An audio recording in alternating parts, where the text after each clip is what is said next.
मम नाम परिगोयल अस्ति। अहम् 8मी कक्षायां पठामि।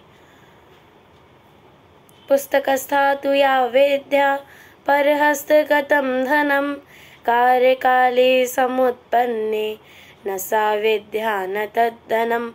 आलस्यं हि मनुष्याणां शरीरस्थो महारिपुः नास्त्योद्यमो समो बन्धुः कृत्वा यज्ञावसीवति।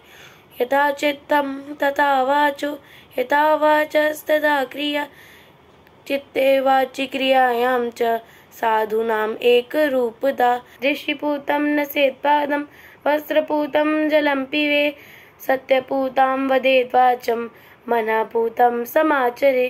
कीटोऽपि सुमनः सङ्गः आरोहति सताञ्चिरः अस्मापि याति देवत्वं महत्प्रीतिः सुवृष्टितम्।